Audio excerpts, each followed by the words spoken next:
Pemirsa, hari ini arus lalu lintas di Jalan Tendean, Jakarta Selatan sudah mulai lancar. Sebelumnya kemacetan panjang terjadi atas jembatan penyeberangan orang yang nyaris roboh usai ditabrak truk bermuatan alat berat krain.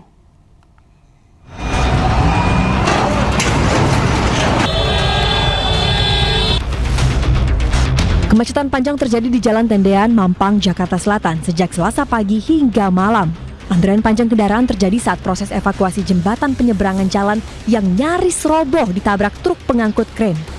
Suasana tegang sempat mewarnai proses penarikan truk yang disaksikan oleh pengguna jalan. Proses evakuasi pun berjalan cukup panjang, lantaran krain tersangkut membuat JPO harus dibongkar. Alat berat pun diturunkan untuk mengangkut JPO yang telah dihancurkan. Proses evakuasi berlanjut hingga Rabu malam. Jalan di kawasan Tendean ditutup setengah demi keamanan pengendara. Kendaraan yang menuju ke arah Blok M pun sempat dialihkan. Akibatnya, antrean kendaraan terjadi di sepanjang kawasan Mampang.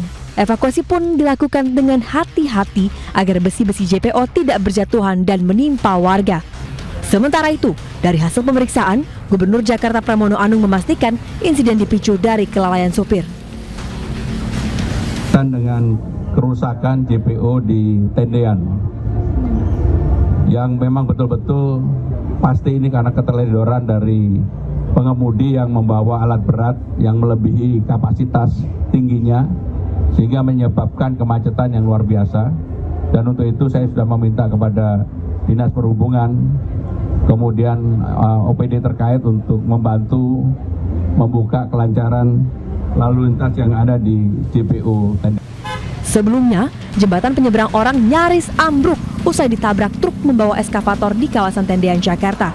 Diduga, supir tidak mengukur tinggi JPO dengan muatan truknya. Tim Liputan iNews melaporkan. Pemirsa, Jakarta terus berbenah memperbaiki jalan utama yang mulai rusak. Salah satunya di Jalan Kebon Sirih, Jakarta Pusat, pembetonan jalan membentang sepanjang 300 meter lebih. Lantas bagaimana dampaknya terhadap arus lalu lintas? Berikut laporan dari Givo Morisko.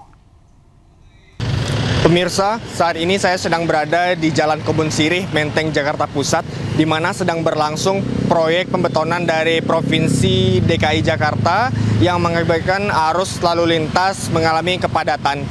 Dari pantauan kami di lokasi, dari dua jalur di bagian tengah di Jalan Kebon Sirih dari arah Tanah Abang menuju Tugutani, untuk saat ini sementara ditutup, tidak dapat dilewati oleh kendaraan, yang mana dari 4 jalur yang tersedia saat ini hanya bisa dilalui oleh 2 jalur, yang mengakibatkan adanya kepadatan dan juga perlambatan dari arus lalu lintas sendiri. Kepadatan kendaraan juga terlihat dan tampak dari depan gedung Bank Indonesia menuju gedung DPRD Provinsi DKI Jakarta. Meski demikian, petugas dari Dinas Perhubungan bersiaga di lokasi proyek ini untuk memastikan arus lalu lintas berjalan dengan baik.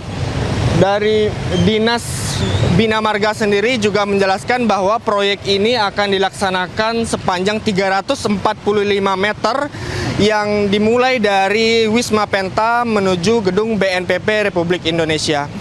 Proyek ini sendiri juga telah berjalan dan berlangsung secara bertahap dimulai dari tanggal 12 Juli 2026 dan ditargetkan akan selesai pada September 2026. Sementara itu, dari Dinas Perhubungan sendiri juga memastikan bahwa tidak akan ada rekayasa dari lalu lintas dan juga pengalihan dari arus lalu lintas, namun dihimbau untuk para pengendara agar lebih antisipasi untuk adanya perlambatan di perjalanan sendiri. Dari Jakarta, Givo Morisko, Pandu Priyo, iNews melaporkan.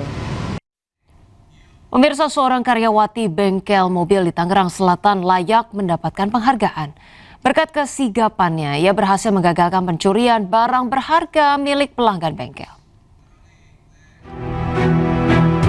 Dia, seorang karyawati di sebuah bengkel mobil di Tangerang Selatan, Banten, tak mengira akan menjadi sosok pahlawan bagi seorang pelanggan pada hari itu.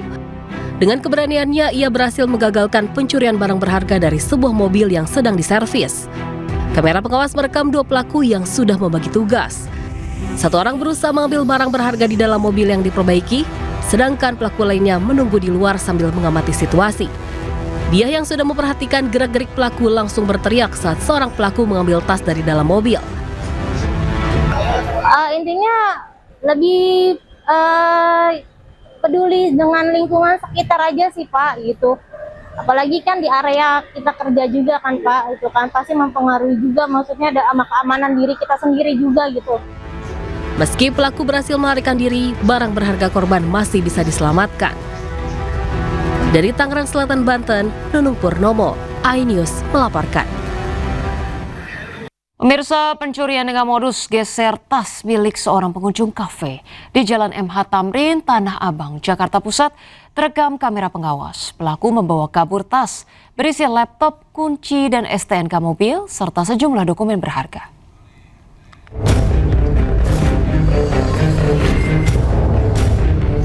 Kamera pengawas merekam detik-detik pencurian tas milik seorang pengunjung kafe di kawasan Jalan MH Tamrin, Tanah Abang, Jakarta Pusat. Awalnya pelaku duduk dengan berpura-pura sebagai pengunjung. Saat korban sedang asik mengobrol dengan rekan-rekannya, pelaku pun beraksi. Tas korban yang diletakkan di bawah meja digeser pelaku menggunakan kaki, yang kemudian pelaku langsung pergi sambil menutupi tas curian menggunakan jaket. Akibat kejadian tersebut, korban harus kehilangan sejumlah barang berharga di dalam tas, mulai dari laptop, kunci dan STNK mobil serta dokumen penting. Sampai dengan saat ini, kami sudah melakukan penyelidikan terhadap kejadian tersebut dan mengidentifikasi pelaku dari geser tas tersebut. Ini pelaku tunggal atau komplotan? Sampai saat ini kami menduga tunggal, namun tidak menutup kemungkinan ada komplotan yang bekerja sama. Polisi telah mengidentifikasi identitas pelaku dan kini tengah diburu. Dari Jakarta, Rani Sanjaya, iNews melaporkan. Ya, sementara itu pemirsa, pelaku teror bom di SD Negeri 15 Rengseng, Sawah, Jagakarsa, Jakarta Selatan ternyata salah satu orang tua murid di sekolah tersebut. Meski mengaku hanya iseng, pelaku ditetapkan sebagai tersangka dan terancam 3 tahun penjara. Pelaku teror di SD Negeri 15 Rengseng Sawah, Jagakarsa, Jakarta Selatan ditangkap tak lama usai kejadian. Pelaku berinisial MY ditangkap di rumahnya yang berada tak jauh dari sekolah. Bahkan MY merupakan salah satu wali murid dan sempat menjemput anaknya pulang saat ada teror bom. Kepada polisi, pelaku mengaku hanya iseng mengirimkan pesan ancaman bom. Namun polisi tetap menangkap dan menetapkan MY sebagai tersangka. Sebuah ponsel milik pelaku juga disita sebagai barang bukti. Pelaku menjalani tes kejiwaan dan terancam pidana paling ringan 3 tahun. Itu hal yang sama kami masih mendalami, karena itu juga terkait dengan motif. Kami perlu mendalami menggunakan melibatkan psikologi forensik. Jadi akan dites kejiwaannya Pak? Ya, betul. Sementara itu Selasa pagi aktivitas belajar di SD Negeri 15 Rengseng Sawah berlangsung normal. Para siswa baru menjalani MPLS dengan lancar, namun sejumlah aparat Polres Jakarta Selatan masih berjaga memberikan pendampingan. Teror bom diterima saat guru dan seluruh siswa tengah melakukan upacara bendera. Usai penelusuran 4 jam, tim Densus Anti Teror tak menemukan bom dan benda berbahaya. Dari Jakarta, Rizky Falupi, iNews melaporkan.